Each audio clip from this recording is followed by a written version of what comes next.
Lynette, what are you going to teach us today? We are going to talk all things coffee enemas today. So, coffee enemas are something that I use very frequently. I would say almost with 100% of the clients that we work with, we have them do coffee enemas. And coffee enemas have a myriad of benefits.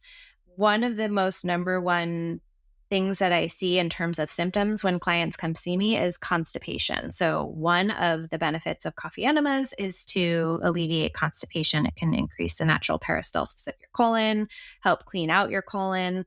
It also helps move the liver and bile from your liver to your gallbladder. And bile plays a huge role in pooping and alleviating constipation. It increases your glutathione by up to 700%, which is your natural, which is your master antioxidant in your body. So a lot of people, when I say most of my initial consultations are, maybe not that early on, depends on who I'm speaking to, but in the first few visits, we talk about doing coffee enemas and introduce this practice to them. And it can feel a little daunting at first, right? Because who wants to put anything up their butt? But once they rip off the Band-Aid, it's often like actually they find that not only is it really not that big of a deal, but they see such benefits from it that they get really into doing them. Now, some people get 1 to 2 times a week is great. If you're in a heavier detox phase or doing some heavier parasite cleansing, you might want to do them a little more frequently, but in general, 1 to 2 times a week, I think is fine. Again, of course, this is always bio-individual, and I always recommend working with a practitioner, but it's really quite easy. So there's lots of tools that you need to buy. You can just buy an enema kit on Amazon. We actually have a coffee enema guide that explains, that has links to everything. Also explains some of the history behind it, some of the benefits, why cleaning up your liver is so important. And so you get the right coffee. You don't want to just go buy Folgers from the grocery store. You need to get, mold-free organic coffee. So Pure Life is one brand that I use. So you can do it. There's a couple of ways you can do it depending on the tools you have. So I have a stainless steel French press. That's what I use to prepare my coffee enema. If you don't have that, because you don't want to use like a traditional plastic coffee maker. I don't actually even have one of those anymore because you don't want the warm water going through the plastic. So if you don't have a stainless steel or a glass French press, you can just I have a stainless steel pot that I used to use too, where you can just boil the coffee and then strain it into the enema bucket. So yeah, it's just, again, I have a very extensive guide that gives all the directions. I even have a YouTube channel where I kind of show we have a YouTube channel and I made a YouTube guide on where I show all of the materials. You put a towel down on the ground, you get your solution all ready. You want to make sure it's room temperature. So I usually do like half boiling water. I only put half of the solution in the French press and then I add lukewarm water to it afterwards. So that way it cools down quicker.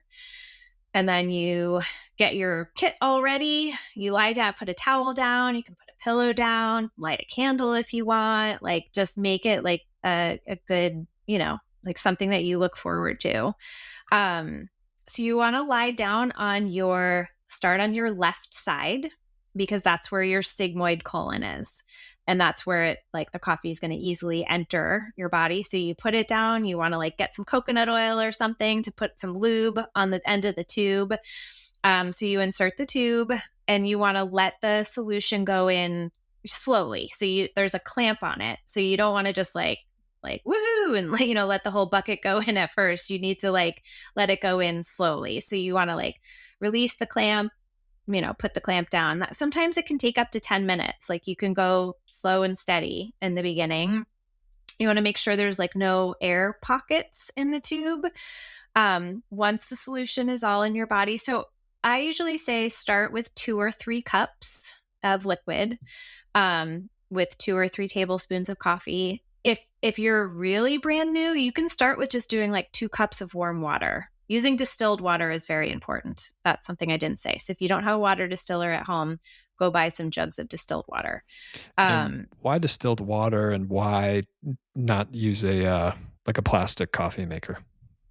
so one of the benefits of coffee enemas are helping to purge the toxins from our body. So anything in plastic, like heated plastic, um, you had talked about these as part of the toxins that we're exposed to earlier, but plastics, we don't really want to have those in our body. So I actually don't even I don't even drink out of, I mean, like when I go to my parents' house, they have a plastic coffee maker and I drink coffee out of it. It's fine, but I don't ever do that here. Like I don't have it. I control what I control. I control what comes into my home. So, and distilled water, because it's really the only process that actually removes all of the toxins from our water. Next best would be reverse osmosis. Anything else I would recommend not using, because sadly, our drinking from the tap water or using anything, especially if we're putting it up our butt, there's a lot of toxins in our tap water. So we want to make sure we have the cleanest water that we can have. We don't want any other chemicals going up there. We want to get the chemicals out. so yeah, it's you get it all in and then you want to move to your right side. Some people, so your right side is where your liver and gallbladder is. Sometimes I'll even put my red light panel on my liver and gallbladder while I'm doing it, or you can kind of like massage that area. You can massage your belly a little bit. Some people like to scooch, your butt up and like put your legs up against the wall after you get all the solution in. And then you want to hold it for as long as you can. So, well, not as long as you can technically, but like anywhere from 12 to up to 20 minutes. Now, it's a little bit of a learning curve the first couple of times. A lot of people do it and they're like, oh, that actually was fine. I could hold it. It was easy. Some people have a hard time holding it or retaining the solution after it gets in. And then they have to like sit on the toilet and release after 2 minutes. And that's okay too. There are some tricks that you can do if retention is hard, if you're having a hard time keeping it in. And sometimes that can mean maybe your liver and gallbladder is a little bit, clogged up, or we've got some gallstones, or there's some reason behind that. So you can put a tablespoon of blackstrap molasses in there.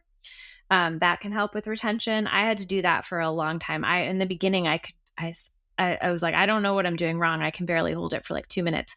I had a lot of liver issues and gallstones. I had hundreds of gallstones inside of me. So once I started releasing those, it got much easier for me to retain. You can add some Epsom salts or just some regular sea salt. Those three things can help you retain the liquid. So then you can get on your right side or lie on your back, massage your belly, put some calming music on, just like enjoy this time. It's also coffee enemas also can help stimulate your vagus nerve, which can help to regulate your nervous system. So there are just so many benefits to them. If it's something that works for you, I do have some clients I wouldn't recommend doing them, like if they've had part of their colon removed. I always ask lots of questions before I recommend anyone do it. And then when you're done, you like sit on the toilet and like release it all. Some people are like, oh my God, am I going to be running to the bathroom all day? It's not really like that. It usually within 5 minutes, you get all of the liquid out and then you just go about your day. They're really not as scary as you think. And like I said, I have so many clients who have just been so reluctant for so long, especially men. They're like, no, I'm not doing it. Like I tried to get my boyfriend to do it. He's like, there's no way in hell I'm ever doing that. So, but I have had some men, they're like, okay, I'll do it. Like I just actually had a client who has fatty liver disease.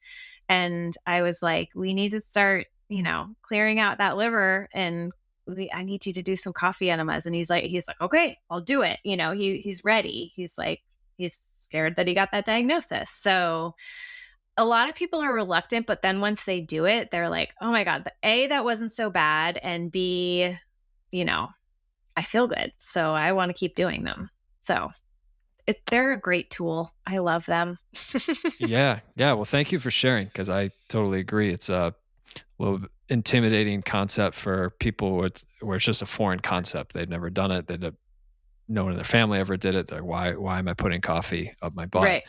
But for all those benefits and for the right people who need it, yeah, I think appreciate you sharing and making it a little more less scary, a little more accessible. And yeah, I mean, when you describe it like that, it's kind of like, well, what's the big deal? Why did What's that the ever big seem deal? so scary? But Exactly. I Exactly. was there too. I was like, I avoided it like the plague too, till I needed it, and then I did find it helped quite a bit. Any prep like before or after tips, like as far as like hydrating or you said those days, the couple times where you felt poorly, is there anything people can do if they do have a stronger detox reaction? Great question. So, one thing I've learned, it's best to do them on an empty stomach. And I think the days where I experienced like a lot of like bloating afterwards, it's that my body was like, so it's good to do it like after you've pooped, like, or after you've had like a couple bowel movements for the day. So you don't want to like wake up and do it first thing. It might be really hard to retain if you haven't gone to the bathroom yet. So doing it on an empty stomach. So for me, that usually looks like doing it either late morning after I've had my breakfast. Sometimes I do them in the evening too, or like late afternoon. So I try to make sure I haven't eaten in like 2 hours since I before I do it. Um, Minerals, you want to always stay hydrated. I'm a huge fan of minerals. I have a lot of trace mineral drops that I use. Just putting some salt in your water is helpful.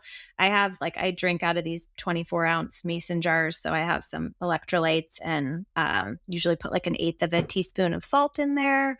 So staying hydrated, taking a binder can help. So binders are one of the things that I think are really helpful for people to have in their little home apothecary or their toolkit. So I'll take one of the Cellcore binders usually before and or after, and that can help with those feelings of like detox effects. Sometimes I even put a binder. I wouldn't recommend anyone doing this until they're more advanced with coffee enemas, but I'll even put a binder in the enema. So, or I'll put some like advanced TUDCA in there from Cellcore.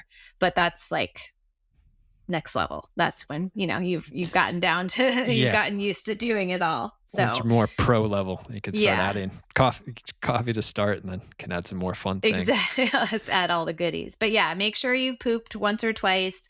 Do it on an empty stomach. Stay hydrated, and if you're really worried, take a binder.